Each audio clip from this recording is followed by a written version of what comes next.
ఇది మళ్ళీ ఏం చేశాడో తెలుసా? దీనిని మళ్ళీ దీనిలో దాదాపు 1400 గజాలు ఒక 7గురికి అమ్మేశాడు. ఎవరికి అమ్మాడు? సొంత పార్టీ నాయకులకి.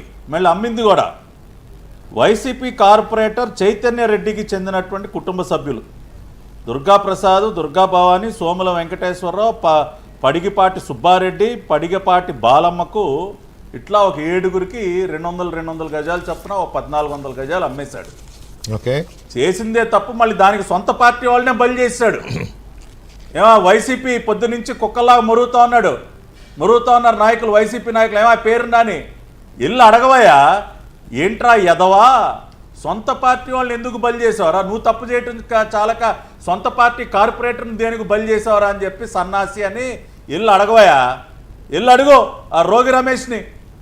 ఎవడన్నా తెలిసి సొంత వాళ్ళని ముంచుతాడా? మీ వాడు ఒక 420 చేసిన పాపానికి సొంత మనుషులను బలి చేశాడు. ఆ రకంగా 1400 గజాలు సొంత మనుషులకి దగ్గర అమ్మేసి వాళ్ళ దగ్గర డబ్బులు కొట్టేసి మిగతా 800 గజాలు ఏదైతే మిగిలిందో దానికి ప్రహరీ గోడ కూడా కట్టేసి అక్కడ గేటుకి తాళం వేసి పెట్టాడు. రైట్.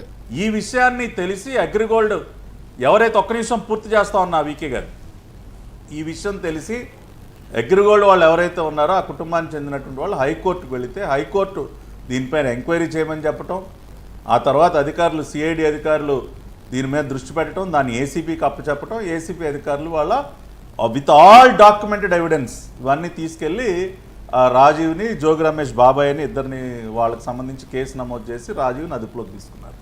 కాబట్టి ఇది క్రిస్టల్ క్లియర్గా జరిగినటువంటి పాపం.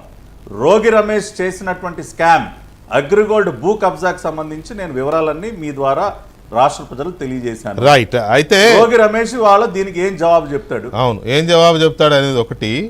రెండవది, అసలు జోగి రమేష్ వ్యవహార శైలి కానీ గడిచిన 5 ఏళ్లలో అతని బాడీ లాంగ్వేజ్, అతను చేసిన స్కామ్స్, అతను చేసిన రౌడీయిజం, అతను చట్టసభలో కూడా ఒళ్ళుపై మరిచి మాట్లాడిన తీరు, వాటికి తోడు ఇలాంటి ఘటనలు.